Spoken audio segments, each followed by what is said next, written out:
शिक्षण अधिकारी ते त्यांच्या छोट्या छोट्या मुलींना असंच पाठवतील जिथे एक प्रिन्सिपल दारू पिऊन झोपतो. सरकारी शाळा नीट झाल्या त्यांचे धंदे सगळे बंद होतील. यांना डोनेशनचा पैसा कुठून येईल? तुम्हाला पाणी द्यायची सुविधा नाहीये, वॉशरूमही ते त्यांना देऊ नाही शकत. तुम्ही कशाचे मोठे मोठे दावे ठोकता बाहेर देशात जाऊन. सगळ्यात आधी ह्या बेसिक फॅसिलिटीज तर ठीक करा. सीजेपीचे अध्यक्ष अभिजित दिपके लिंबाळा एमआयडीसी मध्ये पोहोचलेले आहेत, ग्रामस्थांशी संवाद साधतायत. या शाळेमध्ये मद्यप्राशन केलेला मुख्याध्यापक आढळलेला होता आणि आता त्याचं थेट निलंबन या ठिकाणी करण्यात आलेले. तुमचा शिक्षण अधिकाऱ्यांना एक फोन, शाळेमध्ये एक व्हिजिट आणि 2 वर्षापासून मद्यप्राशन केलेला शिक्षक निलंबित झालाय. काय पहिली प्रतिक्रिया आहे? 5 वेळेस निवेदन दिले यांनी, गावकऱ्यांनी 5 वेळेस गावकऱ्यांनी निवेदन दिलेले. त्याच्यानंतर काढण्यात नव्हतं आलं. का नव्हतं काढण्यात आलं? जे शिक्षण अधिकारी मला त्यांना विचारायचे, त्यांच्या घरच्या मुली, त्यांच्या घरचे मुलं जर या शाळेत शिकत असले आणि त्यांच्या क्लासरूम मध्ये एखादा पुदारा प्रिन्सिपल झोपलेला असता, दारूच्या बॉटल्या घेऊन बसलेला असता, तर त्यांनी सहन केलं असतं का? ते ह्या गावकऱ्यांनी का सहन करावं? आणि 5 वेळेस निवेदन देऊन सुद्धा का नाही काढण्यात आलं? शिक्षण अधिकारी काय झोपलेले होते का इतक्या दिवस? आता जाग आली आहे त्यांना जेव्हा आंदोलनाला बसलेले आहेत. तुमचे स्वतःचे मुलं तुम्ही प्रायव्हेट स्कूलमध्ये टाकता, तुमच्याकडे जबाबदारी आहे सरकारी स्कूल सांभाळायची. तुमच्याही मुलांना इथं टाका. जेवढे शिक्षण अधिकारी आहेत त्यांनी सगळे आपल्या मुलांना सरकारी शाळेत टाकलं पाहिजे. मग त्यांना कळलं या गावकऱ्यांच्या मुलांना काय झेलावं लागतं इथं. तो जो प्रिन्सिपल आहे तो देशी दारूची बॉटल घेऊन इथं मुलांसमोर बसायचा, इथंच झोपायचा. किती भयानक आहे. तुम्ही सांगा की आता काय काय करायचं यांनी? यांचं ऐकलं कोणी तयार होतं? 5दा निवेदन देऊन पण काढण्यात नव्हतं आलं. जे शिक्षण अधिकारी आहे ते त्यांच्या छोट्या छोट्या मुलींना असंच पाठवतील जिथे एक प्रिन्सिपल दारू पिऊन झोपतो. यांचे स्वतःची मुलं तर जाताना प्रायव्हेट स्कूलमध्ये.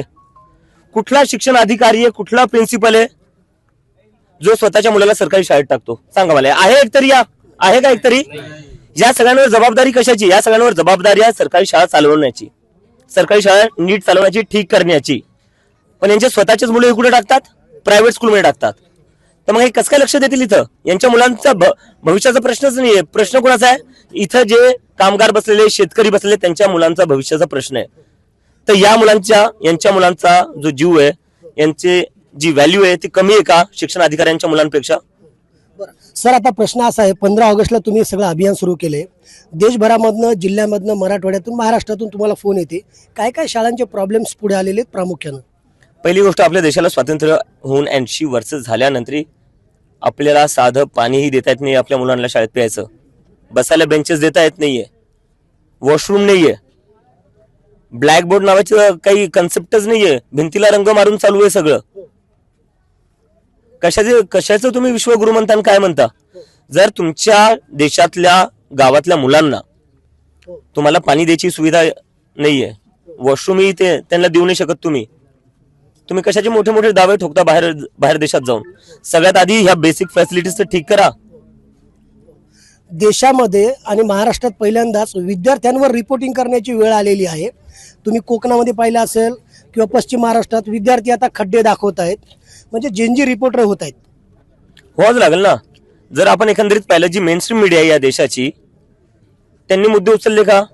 ते शाळांवर बोलले का? शिक्षणावर बोलले का? त्यांचं काय हिंदू मुसलमान त्या हिंदू मुसलमानाच्या डिबेट्सनी शाळा नीट होणार आहे का आमच्या मुलांच्या? नाही होणार आहे. त्यांच्यावर तुम्ही बोललाच त्या. जर मीडिया जनताचा आवाज बनणार नाही तर जनताला स्वतःचा आवाज बनावा लागेल आणि तेच करतायत ते मुलं, कारण की त्यांनी अपेक्षा सोडून दिलेली आहे. हे सगळे महत्त्वाचे मुद्दे तुम्ही घेऊन जात असताना तुमचे सोशल मीडिया प्लॅटफॉर्म सातत्यानं बंद करण्याचा प्रयत्न होतोय. हे कोण करत असावं? हे तर तेच लोक आहे ना, ज्यांना शिक्षणाचा त्रास आहे, ज्यांना त्रास आहे की सरकारी शाळा नीट नाही झाल्या पाहिजे. कारण की जर सरकारी शाळा नीट झाल्या त्यांचे धंदे सगळे बंद होतील. यांना डोनेशनचा पैसा कुठून येईल? यांच्या ट्रस्ट कशा चालतील ज्या इतक्या आहेत?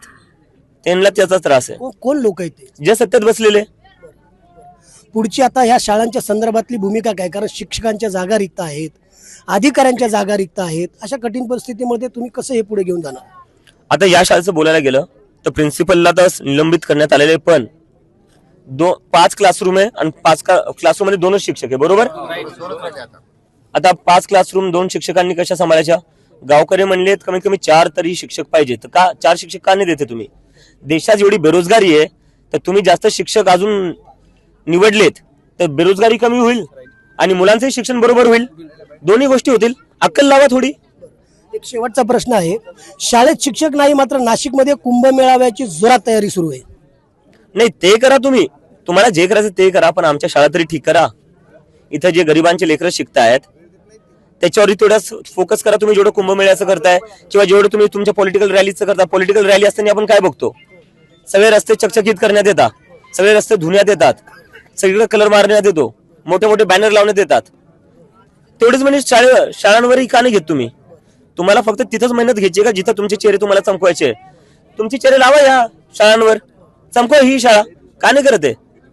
मुख्यमंत्री देवेंद्र फडणवीस आणि शिक्षण अधिकारी दादा भुसेंना तुम्ही आता इथून काही आवाहन करणार आहात का? मी सगळ्यांना, फक्त त्यांनाच नाही, मुख्यमंत्र्यांनाच नाही, हे मी सगळ्यांसाठी म्हणतोय. याच्यानंतर जर तुम्हाला आमची वोट पाहिजे, आमची मतं पाहिजे, तर त्याच्या आधी तुम्हाला आमच्या शाळा नीट कराव्या लागतील. बरोबर आहे? जर तुम्ही आमच्या शाळा नीट करणार नसाल तर तुम्हाला आमचे वोट भेटणार नाही. महाराष्ट्रातील सर्व बातम्यांचे विश्वासार्ह व्यासपीठ, सकाळच्या सर्व सोशल मीडिया प्लॅटफॉर्मला लाईक, फॉलो आणि सबस्क्राईब करा. तसंच सर्व नोटिफिकेशनसाठी बेल आयकॉन प्रेस करायला विसरू नका.